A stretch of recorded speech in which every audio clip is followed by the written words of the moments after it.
So I just took out all the F. Scott Fitzgerald and all the Camus and all the Annie Dillard and filled up a shelf that I didn't know what to do with exactly. Now I know. Then it gave me a giant other project when I had to rearrange pretty much every case in the place. I wasn't quite sure if I should put Zelda Fitzgerald's book with F. Scott Fitzgerald's book. I ultimately removed it from the paperback fiction for two reasons. One, this sounds like very thinly fictionalized. Like this is pretty autofiction, all repertorial almost. You know, as novelistic as many novels, but still. Also, I think when I read all of F. Scott Fitzgerald, I'll want to read this with it. I will read it. I was meant to. It's been said, that she might have had as much talent as he had.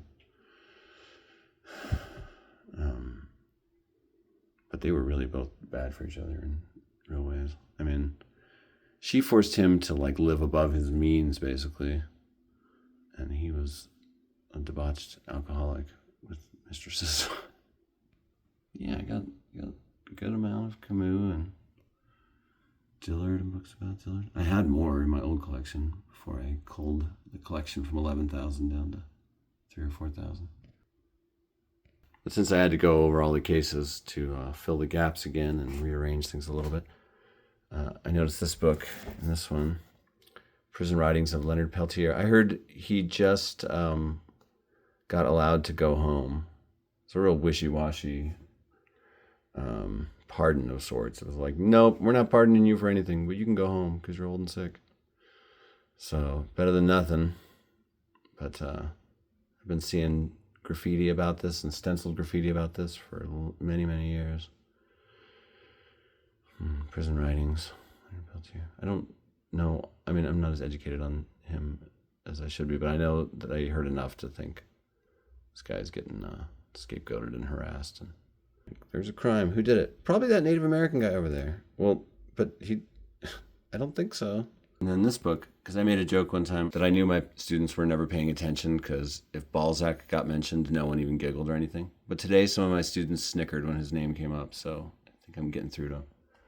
They still were not absorbing the larger lesson, but, baby steps. Fiction. Shelf 5, Part 2. Well. Isn't two large piles of books. Cormac McCarthy's Book 3 of the Border Trilogy with the classic Chip Kidd cover. In Chip Kidd's trilogy, I think the first is black and white, the second is sepia toned, and the third is in color. Very simple idea, but I guess it's effective. And they're kind of iconic. But this is a cool book. It's a cool, here's a new way to do a trilogy. Take two totally separate stories that have some thematic overlap and have the characters appear in a third. Maybe the Universal Monster movies did it first, but it's a good idea. And I don't know about y'all, but I really liked those characters from All the Pretty Horses and The Crossing, and I was happy to see them again. I remember enjoying this book. I remember it had a very philosophical, long screed in it that I should probably reread at a more experienced age. I'd probably get more out of it reading it now. I remember thinking okay. Raymond Carver, Cathedral. Great short story writers of our times. Vintage contemporaries. The guy's editor's name, Gordon Lish. I believe this is a book of short stories. Review language is so funny. Carver is more than a realist. There is, in some of his stories, a strangeness, the husk of a myth.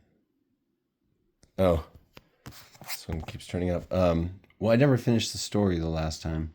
After my daughter's art was stolen, the gallery had her do a live painting of, in Borellis, the part of Albuquerque that's mentioned in here.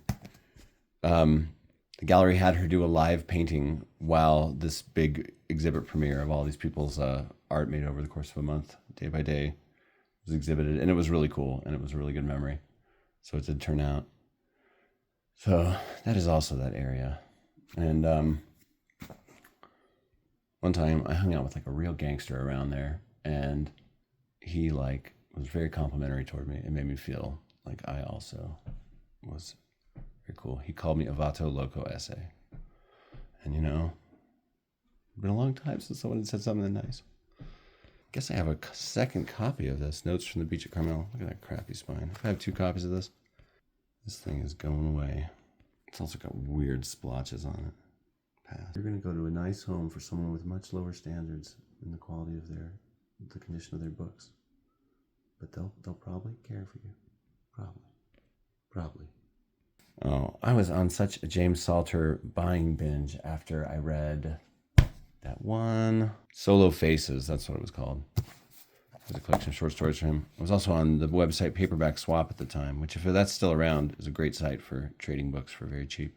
Again, James Salter's considered a writer's writer quite often. Here's a beautiful big Penguin Classics copy of Les Mis, marred only by a library sticker. Ooh, and another one. This was from a free pile at a high school in Albuquerque, but I don't see any ex-library type stickering. I feel like some student just put their library book in the free pile. I might have to return this. Yeah, right. I've only read short works by Pynchon and excerpts, but I've liked everything I've read. I have tried to read a couple of his books a couple of times, but I think I could handle them no problem now. I think they were really challenging to me as a younger reader. I loved that movie, Inherent Vice. I was like, oh, there's quality in this layered storytelling. I got to read the books of the guy that wrote that this is based on, And Pynchon's one of those classic, loner freak writer types, that we need for the myth of it all. His intricate symbolic order is akin to that of Joyce's Ulysses. What a cool phrase, intricate symbolic order. I never think about that, but I'm like, I kind of know what that means. I'm trying to have such a thing in my work. Classic, American classic, Beloved by Toni Morrison. Pretty evocative, pretty high level. You read this thing, you're reading good, polished prose by a talented writer. Beautiful story. And tragic, of course. Might be due for a reread. Here's this classic one. Sir Gawain and the Green Knight. It's a beautiful edition. Kind of Gilgamesh-like here. Sir Gawain and the Green Knight in its original Middle English is recognized as literary work of the highest quality, yet it has been known to us for only 100 years. This is a beautiful slim work. Love it. I enjoyed the recent movie of it, and though it went down like half a star to a star in the last 30 seconds, it's kind of a dumb joke and an allusion to something that didn't exist yet. It was just weird and clumsy. I didn't like the ending of it. But that's a really famous bit of Arthurian lore, a real weird side story about this Green Knight that demands to fight, and then its head gets chopped off, and then that starts this whole thing. It's pretty surreal and interesting. The show Adventure Time uses it well.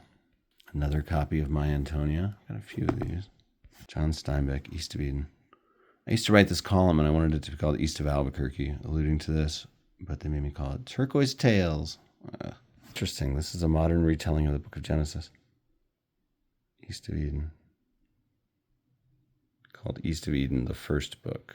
Winner of the Nobel Prize in Literature. Dang. Go Steinbeck. Gotta love a class-conscious writer using a platform well. This is like one of those weird classics. If you ever read about Dante's youth, he was just reading whatever, and he felt like he wasn't always reading and being influenced by the best things, and that his education was kind of random and spotty. And I think mine was too, because I remember reading this when I was like literally 18. Better read Thomas More's Utopia. I'm like, what else have you read? Why do you think that that's... I mean, I guess why not? It's kind of interesting. I guess I did like utopian stories to some degree, even at an early age. I loved In the Days of the Comet from H.G. Wells, which is an awesome utopian story. And I grew up religious, so, that puts some thoughts in your head of that sort. 1516, yeah. Work of a Catholic martyr. A source of Anabaptism, Mormonism, and communism.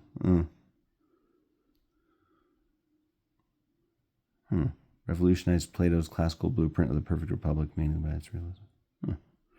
Yeah, I mean, I remember kind of enjoying it and getting something out of it. I think it was one of the most plotless things I'd ever read when I read this. Like, what did I just read? It's just a description. Cool. It must be a classical painting of the Tower of Babel. Let's see. Yep. Zoom, focus. Hendrik van Cleve III. This should go on the antique shelf, but it's just not in great shape. I've already glued it up a little. Maybe I'll do a little more of that in a minute. This is a very early edition of A Tree Grows in Brooklyn. Like, check this out. Jewel, from Mother, happy birthday, May 24th, 1944. The famous epigram type bit of text about, there's a tree that grows in Brooklyn. Some people call it the tree of heaven. Trees of heaven are everywhere in New Mexico. I remember being kind of wowed when I realized this book and the trees that I was constantly pulling out of the front lawn were one and the same. Made me feel special. It would be considered beautiful, except that there are too many of it. Yeah, also, they crowd out native plants, and they're like very bad if you want to have a fire-safe house on the edge of a city. And yeah, they mess up your sidewalks and foundations. They'll grow like right under your house. Check this out. This book is complete and unabridged in contents and is manufactured in strict conformity with government regulations for saving paper. 1943. This is a World War II artifact. Pretty cool. Though this is already the 24th edition 1 year later. Yeah, people love this book because it's amazing. Martin Amis. I loved his book Time's Arrow. He's a famous writer's son of a famous writer dad. That's unusual. Pretty cool. I think that would be so cool if one of my kids turned out to be a writer too and we both had like cool careers. I mean, all my kids are good writers. My daughters especially. I mean, Hagen, sorry, you just haven't focused on it, but I bet you can do it. This is a literary subversion of a noir. It's a beautiful edition. And I don't know if this matters to you, but it's shiny. William Faulkner, The Sound of the Fury. Yeah, one of these days I'll do like a big William Faulkner read. Well, I'll definitely be reading a couple from the fiction paperback shelf coming up. I've read him before. I read As I Lay Dying. I read The Bear when I was too young. I think I read this in high school. I did. Barely remember it. It's about the Spanish Civil War. But I'll tell you this, you got me with this picture of clouds. Pretty awesome. Oh, hey. It's just one of the greatest novels ever written. Oh my gosh. Bookstores, you are evil if you do this. Don't stop it. I love this book so much. It's just such a great work. It's just pure prose. This kind of takes a Jeeves and Wooster story, like from P.G. Wodehouse, and is like, what if I was deadly serious, even horribly, darkly tragic? Just a note of hope. Golden light shot through it. It's a beautiful book. This is what a novel can do. Look how simple. That's not a very long book. And it contains everything. So, a lot of you probably know, oh look, winner of the Booker Prize. It's about like a butler type in a house, this really rich house, and he's just utterly devoted to his work at the expense of everything else. And he thinks it's some sort of higher calling. And, but he's got it all wrong. His like, what he's focused on and prioritized is like twisted and distorted, and he's pushed his whole life away and spent it serving this guy that turns out to be like awful, like a Nazi sympathizer and like not worth this degree of affection at all. Meanwhile, he's pushed aside the love of a coworker that would have been something really real. And eventually he gets old and he has to confront all this stuff, and you get this incredible, whoa, this is a book. You know, books don't always have to be happy to make you feel good. They can just like be cathartic. They can make you feel everything. And this is one of those books where it's just such a complete and amazing and awesome experience. The Remains of the Day by Kazuo Ishiguro. Love this book. I just loved it. It's so good. I've read one other of his, Never Let Me Go. I thought it was all right. This one, I just loved. I loved it. I have high standards for sci-fi, and when literary people do sci-fi, I'm not always satisfied because I think sometimes. Anyway, I'll go into that later. But this is a perfect book, and I don't want anything I say to take away from it. It's just incredible. Everyone should read it. and I should give all of his work more of a chance. And in fact, I kind of do. I just keep acquiring books by him, and I have a few kicking around here. New York Times says it's intricate and dazzling. Here's a book I have many copies of. Chinua Achebe, Things Fall Apart. It's very good. African novel. I'd like to have more varieties in the African novels that I have. More variety in the African novels I have. So I read after reading Heart of Darkness that this was to a degree written as a response to that. Him saying like, why should this white outsider get to portray this area? You left a lot out. I'm going to tell you, my perspective and, a different perspective. And it's a very good book, and I will be rereading it. And another one by him that's in the paperback case. I'll be reading that one. Yeah, I think I'm going to reread this with classes soon. I have a bunch of copies in a cupboard at the school I'm at right now.